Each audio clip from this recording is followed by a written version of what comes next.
Hello mga Dabbercats, I'm Meki I'm nuts. at we're from Marikina City at recently nyo kaming napanood sa Bawal Judgmental. ECQ wedding version. Yep. Yes. Alright. Musta naman. Pero anyway, pag-uusapan po namin yan mamaya. About sa experience namin. But before that, ikukwento muna namin yung Aming love story. how did it happen at paano kaya kami napunta doon. Oo. Yeah. Actually, hindi rin kami makapaniwala paano nangyari yun. Okay. So paano ba? Actually, noong 2015, nagkakilala na kami sa isang event. Nakita Church kami event. sa isang church event for Christmas singles. party. Christmas party. Pero hindi niya ako naalala. Yep. Ako naalala ko lang siya nung binalikan ko na inad niya pala ako noon. So wala lang, nakita lang kami kasi marami namang uma-attend doon. Pero after noon, wala kami interaction at all. For 2 years. For 2 years pong hindi kami nag-usap. After lang nung nagkaroon ulit nung 2017 ng singles retreat. Yeah, so may Yung gathering church ng ulit. singles from iba-ibang churches, nag-meet sa Baguio. Tapos isa siya sa facilitators noon. Tapos ako po ay attendee. Yeah. So yun. Tapos, Nakakatawa ng mga panahong yun. Sabi nung mga friends ko na facilitator, sabi nila, ano ba yan? Ba't dikit ng dikit sa'yo yung lalaking yan? Crush ka niyan, no? Sa loob-loob ko naman. Oo Hindi ko nga, naman no? Dikit nga nakapansin siya yun. ng dikit. parang hindi ko masyadong matandang Oo, lagi dumidikit. mo akong dinidikitan. At chinichika. Pero wala kaming feeling sa isa't isa. Wala lang, parang. Dahil po talaga siguro alam ko lang that time na involved siya sa ministry na gusto kong pasukan din. So yun. Dahil siya yung parang sabihin na nating ano ba tawag doon? Coordinator? President? O basta. Nang alin. Nung organization ng church sa youth department. So gusto kong makasali din doon sa ministry na yon. Kaya interested talaga ako sumali sa ministry. Nalaman kong siya pala yun. So I think baka yun yung naging reason na dumidikit ako sa kanya. Ayun. So, chinika-chika niya po ako. Pero after that, nalaman namin na, akala ko talaga crush niya ako. Pero, nalaman namin na, after the event, na nalaman ko na crush niya pala yung kapatid ko. So, nainis ako. Akala ko ginagamit lang niya ako. Yeah, po. Ginagamit mo lang pala ako. Kaya mo pala ako kinakaibigan. Para lang makalapit sa kapatid ko. Mga ganyan. So, akala ko ganun yung reason niya. Anyway, so simula nun ay naging friends kami. Naging close friends kami. Kasi medyo, kahit na yung kapatid ko ang crush niya, kanina ko dumidikit. Tayo parating magka-kwentuhan. Oo, sa akin siya mas komportable. Tsaka yun nga, dahil nga start din na na-involved dun sa ministry na Paleho. O, hindi pa yun. O, hindi pa nga yun. Pero anyway, Kaibigan. Pag mga lakad-lakad, lagi po kami nag-group ay, lakad. siguro nag-click yung lang. Personality Yung personality. O, pag may group lakad kami magkatabi, sasabihin ko sa kanya, doon ka nga, kung tumabi sa crush mo. Tapos, pero hindi sa akin siya tatabi kasi parang mas kampante siya sa akin. So, ganun. Ganun kami from 2017 to 2018. hanggang 2018. Oo. Tapos, Nakakatawa yun kasi may kung ano-ano kaming mga chikahan sa buhay. Alam ko yun, crush niya nga yung kapatid ko. Tapos ako rin may iba akong crush nun. Sa kanya ako nagpapa-advise. pero ako hindi nagpapa-advise. Dahil hindi ko naman talaga yun. Parang paano. Parang never nga akong nagtanong sa iyo about doon. Meron ata, pero slight lang. Or something. Pero ayun, basta. So yun, magkikita po kami, tapos ayun, magtatawagan minsan. Pag meron ako mga hinaing sa buhay, tawagan ko siya. Pero wala talagang underlying whatever. Pero, trivia. Ako po, sinasabi ko na nun sa mga friends ko na feeling ko mapapangasawa ko si Nats. Kahit na hindi naman kami mag-boyfriend, wala naman kaming ligawan or whatever, at may iba kaming mga parang interested kami in, feeling ko nun mapapangasawa ko siya. Dahil nga, yung chemistry namin.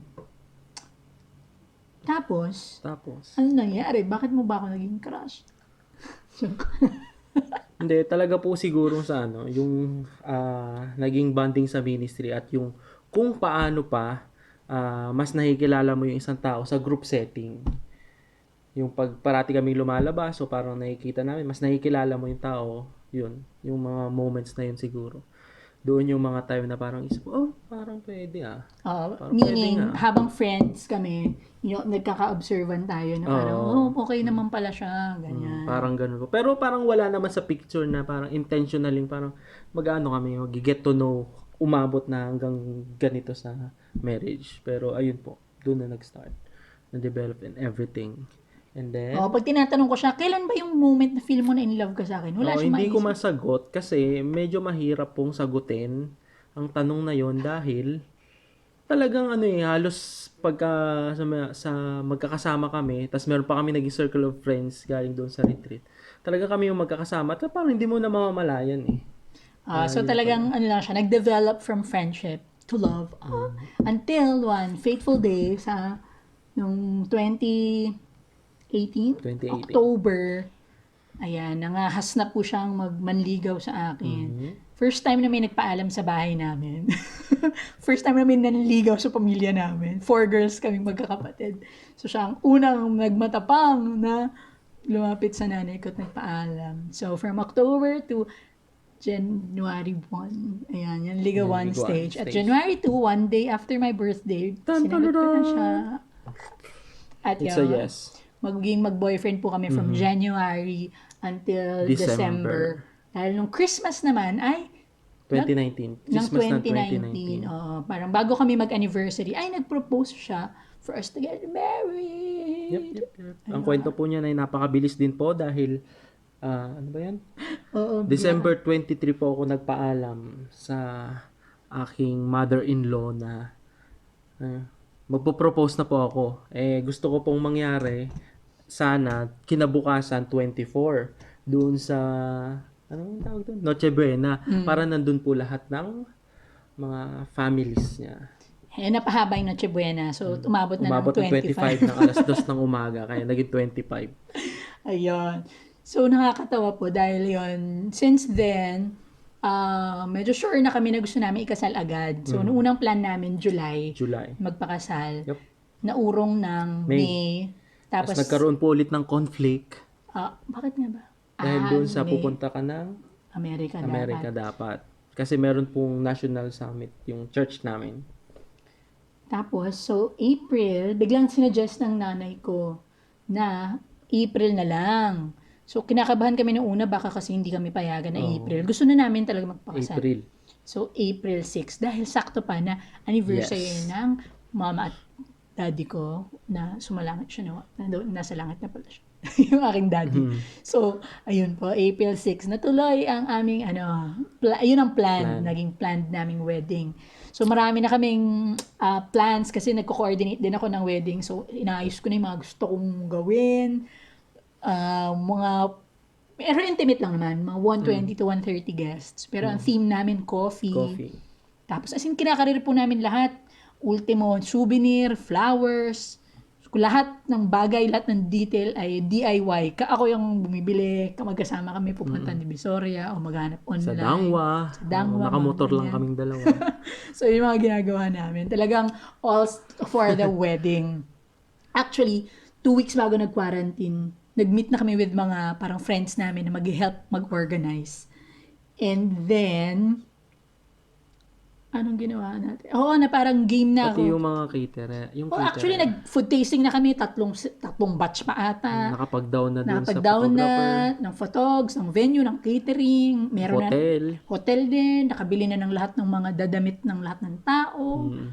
So, ayun. Ganun po nangyari. Prepared na kami sana. Dahil gusto namin, busy kasi kami ng March. Kaya sabi namin, sige, Feb sana tapos na natin lahat. So, medyo mga end of Feb tapos na namin.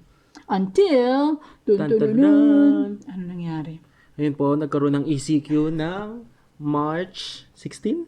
March 16. March 16, ayun po. Nung una parang iniisip namin na, hindi, baka matuloy pa rin naman po yung kasal namin kasi baka after March maging okay naman na yung result nung baka enhanced matapos quarantine. Yun po yung expectation namin nung una-una. Pero, ayun nga, yung after 2 weeks or 1 week ulit, parang doon na namin nararamdaman ako, parang hindi ata matutuloy itong pag-lift. Mukhang aabutin po talaga yung April 6. April 14 pa yung pag-lift nung first na ECQ.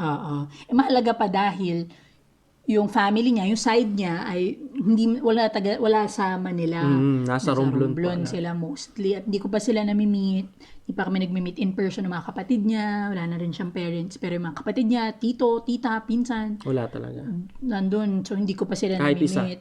So, sana ay, Pero, hindi, may na-meet naman may ako na-meet naman isa. yung Pero parang hindi mo, in-expect din. oo, parang na-meet lang natin for saglit na saglit. Mm. Ayun. Pero yun, the rest ng mga talagang main relatives nandoon, tsaka mga main na family Friends. niya, at mga friends niya lahat nandoon. Mm. So, hindi namin alam dahil, syempre gusto namin nandito sila.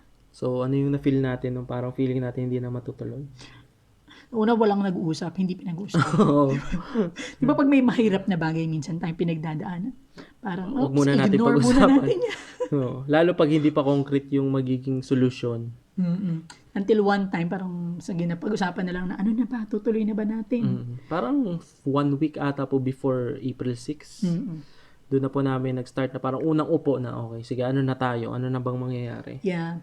And we decided to make the long story short na ituloy dahil bumalik kami sa bakit ba kami nagpapakasal. Yun ang mahalaga. Siguro we want to suggest din sa mga may planong magpakasal ngayon, babalik kayo sa why. Why are you getting married? Yeah. At doon namin na-realize actually na yung pagpapakasal ay talaga pong sa commitment. I mean, yes, we have prepared, ano pa ba? Yung parang yun nga, na-down na namin lahat, parang nag-prepare kami, pero yun nga, doon namin mas lalong na-realize or naisip na, oo nga, ang ganda nung tanong na, ano bang purpose, bakit ka magpapakasal? Yup. Exactly. Yun po yung commitment namin sa isa't isa at saka sa Lord. Yes.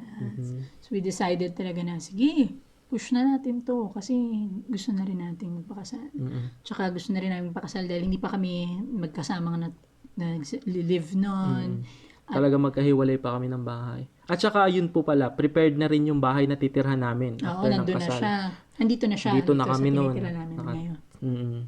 Tsaka, ano rin, iwas temptasyon na rin kasi tinatry namin hindi fall into temptation. Mga panahon yun. Opo. So, gusto na namin magpakasal din. So, ayun, natuloy ang aming wedding. Pero, ayun po, 12 lang po yung naka-attend at yung isa po doon ay taga Quezon City. Yung 11 ay taga Marikina. Yeah.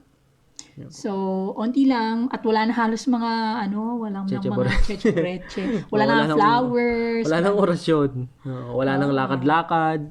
Talagang straight to the point sa program. Punta sa stage. Sa vows namin, sa ring ceremony. Yung rings namin, actually, hiniram lang niya yung ring niya. Pati yung damit. Oo.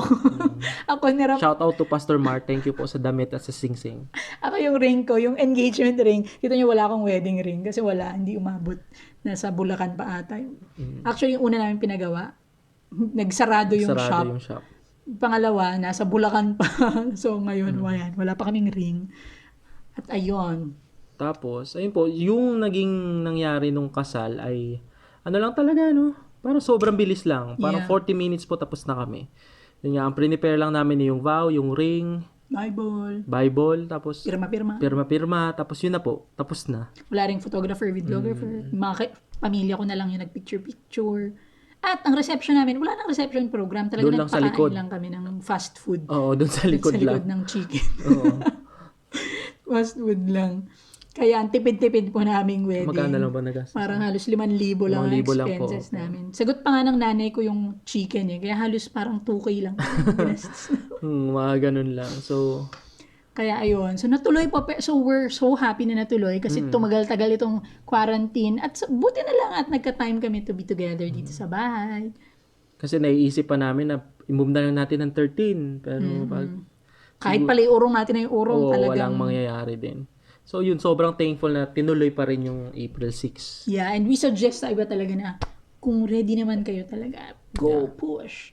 May mga na-down na kami pero sabi nila ma-risked naman daw yun. So naniniwala kami. Yep. Ma-risked. So yun po, napakasaya. Ikasal ngayong ECQ. Medyo kakaiba. So honestly, syempre weird yung feeling. Nung una ang worry ko parang magiging parang wala lang ba siya. Oh, yeah. Totoo yun. Ako din. Feeling ko parang walang dating kasi parang merong na dapat ang kasal bongga, dapat parang kitain, parang ganun. Tama ba Oo, yung tapos term parang, kitain? syempre, parang ano sasabihin ng ibang tao, yan lang yung nangyari. Wala lang talaga. Pero na-realize namin na hindi talaga yun ang mahalaga. Kundi sa marriage, ang mas mahalaga ay yung the commitment more than the celebration ng wedding. Pero of course, we still are looking forward na makapag-celebrate with the Yeah. rest of the family and our friends soon, hopefully. As long as pwede nang magbiyahe, push na po yan. Yes. Kaya abang-abang po sa mga pinsan po namin. At we're so thankful kasi naging memorable yung wedding namin dahil napunta kami rito sa Opo. bawat judgmental ng Itbulaga. Anong masasabi mo? Ano bang nangyari doon? Ba't ba tayo napunta dito? Kung na-invite po kami dahil nga naghanap sila ng mga kinasal ngayong ECQ. So nakakatuwa na dati pinapanood lang namin ito pero ngayon May nakakita po ata ng vlog namin. ng vlog. Oo, basta na may naghahanap ng mga naghahanap lang ng mga kinasal ngayong ECQ at kami ay napili. Nakita kami online kaya go sige push. So we're thankful for this opportunity na maka-join doon dahil yun nga dati pinapanood lang namin. So yun nga, parang hindi naman, ako personally, hindi ko ine-expect na merong mangyayari sa buhay kong ganon. Na alin? Na lalabas sa TV, tapos mapipili ka sa mga ganyong show. Mga ganun. Kasi parang sobrang busy sa trabaho, parang walang time para dyan, kahit nga parang magpasked, manood, wala eh. Parang, so yun. Anong experience mo na nandun? Nakakaba pala, no? Maging choice ako. Lalo ng gabi before. Ang gabi. Parang ang hirap matulog. Para mag-prepare. Pero doon mismo nakakatuwa yung experience. Napakababait ng mga tao sa Itbulaga. At in-ensure nila na safe talaga kami with all the precautions na meron doon. Nakakatuwa po. At nakakakaba pala. Ang hirap mag-poker face pag alam mo ikaw na yung tamang sagot or ikaw yung mali. Ang hirap magpigil. Ginigitian ako ni Miss Terry. Tapos parang ako, dapat hindi ako ngumiti. O dapat wag kang magpapahalata. Pero nakakatuwa dahil nahiya ka bang mag-chika-chika about life natin doon publicly? Hindi naman masyado, pero yun lang. Nakakaba lang sumagot kasi baka mali. Tapos, ayun. Baka ma-spoil mo yung sagot. Baka meron kang mga sagot na kakaiba. Actually po, nung sumasagot ako, nung tinanong ako about message, nung na-realize, doon ko lang na-realize na yung sasagot ko, dapat hindi ko sabihin dahil nga mapipreempt yung Next question. na round. Kaya, on the spot din po yung nangyaring message ko that time. Ang saya. Pero nakakatuwa, lalo ako nung nag-share din ako ng message sa'yo, nadidistract ako yung pogi ni Alden.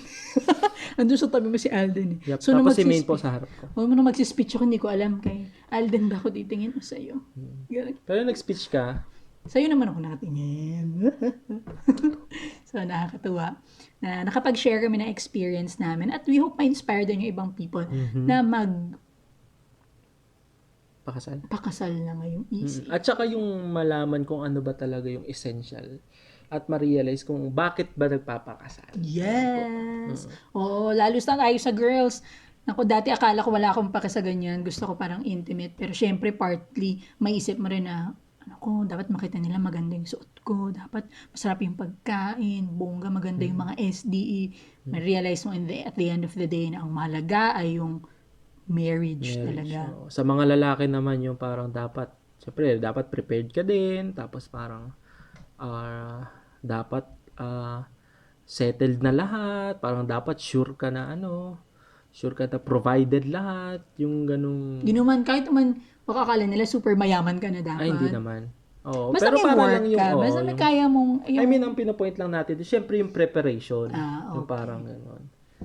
So, Okay. Sige. So, napakaganda. We're so happy again na take namin yung opportunity dito sa Bawal Judgmental makapag-share ng hope and love kahit papaano na kahit na medyo bad news everywhere ay may good news pa rin. Pwede pa rin makonquer ng love ang kung anumang virus na yan. Yes.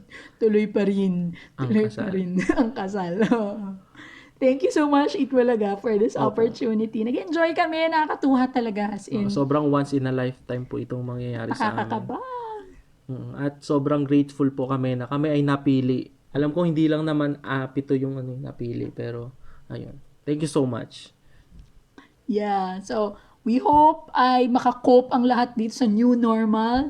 Ang galing sa Itbulaga kung paano nila tuloy-tuloy pa rin tong pagla-live at kung ano-ano pa na gagawa nila ng paraan. So I hope nag-enjoy pa rin po tayo sa ating mga panonood, sa ating mga bahay, sa Facebook and YouTube. Ano pa? Yun lang po. Thank you so much po. Thank you Thank you so again. And enjoy and find love. Find love. Let's go. Bye-bye.